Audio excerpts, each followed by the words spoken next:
Kawan-kawan, tragedi hari-hari ini memang menyakitkan. Tak perlu paham segala teori politik untuk memahami rakyat yang sedang marah. Ribuan orang turun ke jalan, bukan karena iseng, bukan karena FOMO. Kenaikan tunjangan DPR puluhan juta, hanya pencetus saja. Intinya adalah aspirasi yang tersumbat, keadilan yang dirasa hilang. Dan ini bukan demo main-main. 8 nyawa melayang, itu bukan sekedar statistik. Itu harapan yang direnggut dari pelukan ibu-ibu mereka. Kita berduka iya, kita marah iya, tapi marah aja belum cukup.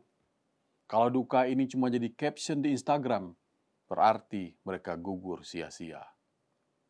Utang kita adalah mewujudkan agar perjuangan mereka berbuah nyata. Dan langkah paling nyata, memaksa DPR segera mengesahkan rancangan undang-undang perampasan aset.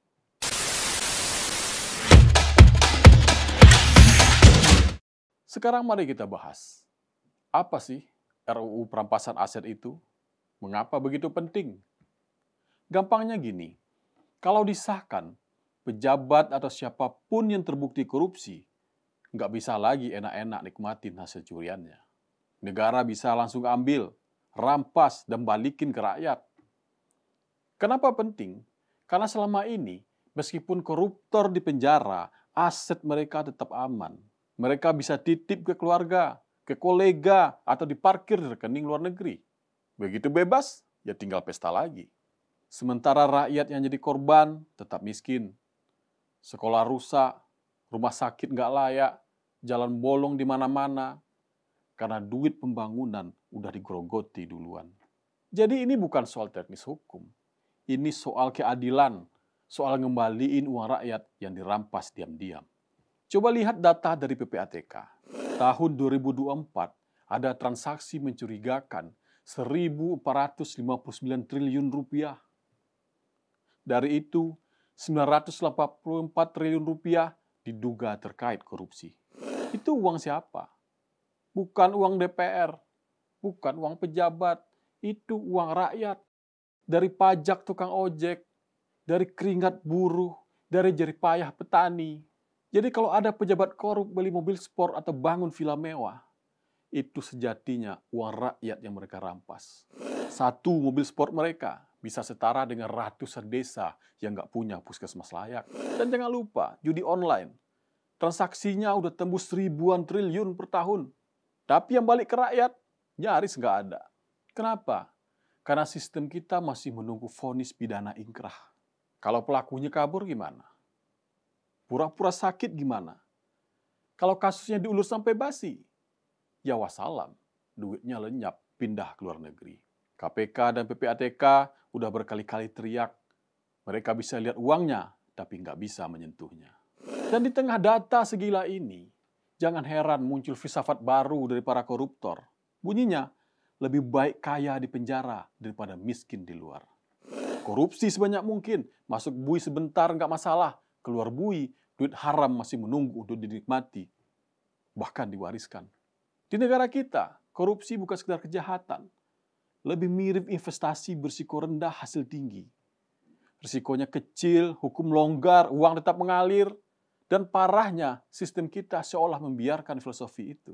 Tapi, kalau RUU ini jalan, ceritanya beda. Masuk penjara iya, duit dan aset disikat habis. Koruptor dimiskinkan semiskin-miskinnya. Nah, itu baru namanya efek jerah. Di luar negeri, perampasan aset udah biasa. Inggris tahun 2023-2024 berhasil memulihkan 4,8 triliun rupiah dan membekukan aset hampir 17 triliun rupiah. Caranya simpel. Ada yang curiga duit haram nongkrong di rekening, bekuin dulu urusannya nanti di pengadilan. Australia pakai sistem unexplained wealth. Kalau tiba-tiba punya Ferrari, tapi gaji resmi cuma cukup beli Avanza, ya aset itu langsung disita sampai dia bisa buktiin asal-usulnya. Intinya dunia udah ngerti. Jangan cuma buru orangnya, buru dompetnya juga. Karena koruptor, mafia, bandar judi, mereka nggak takut penjara. Yang mereka takut cuma satu, jatuh miskin. Sementara di Indonesia, RUU perampasan aset udah diajukan sejak era SBY. Presiden Jokowi pun udah nyurati DPR, masuk prolegnas, dibahas. Tapi sampai hari ini belum juga diketok. Tapi sekarang, kita punya momen yang lebih kuat. Presiden Prabowo telah menyatakan komitmennya. Ia akan membahas RUU perampasan aset bersama DPR. Bukan sekedar wacana, tapi tekad politik. Dan itu penting, karena kita tahu di Republik ini banyak rancangan undang-undang yang bagus, tapi mati muda hanya karena kekurangan kemauan politik. Tapi kali ini, harapan itu hidup lagi. Kalau Presiden Prabowo bersama Wapres Gibran serius menepati janji ini, maka ini bisa jadi warisan awal pemerintahannya. Membalikkan arah sejarah, membuktikan bahwa negara tak lagi tunduk pada maling berdasi. Bahwa negara benar-benar hadir, bukan cuma untuk kuat di militer, tapi juga tegas pada keadilan. Dan untuk DPR, ini kesempatan langka. Publik menekan, Presiden mendukung, momentum sedang di tangan. Kalau benar-benar disahkan, inilah saatnya DPR dan Presiden berdiri di sisi rakyat dan bukan di belakang koruptor. Bayangin headline besok pagi. Prabowo bersama DPR sahkan undang-undang perampasan aset. Triliunan uang rakyat siap kembali. Itu bukan cuma kabar baik, itu sejarah, itu baru keren. Banyak yang takut RUU ini bakal jadi alat penzaliman. Padahal enggak. Aset yang janggal memang bisa disita tanpa nunggu vonis pidana.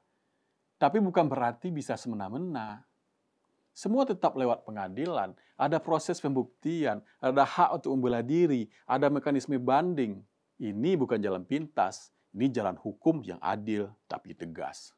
Kawan-kawan, kalau kita lihat jalanan hari ini, kita lihat wajah-wajah yang berani teriak di depan DPR, itu tandanya rakyat udah nggak percaya lagi sama janji kosong.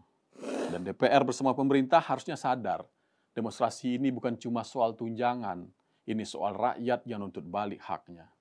Kita nggak butuh drama politik. Kita butuh satu hal, palu sidang diketok. Rancangan undang-undang perampasan aset disahkan.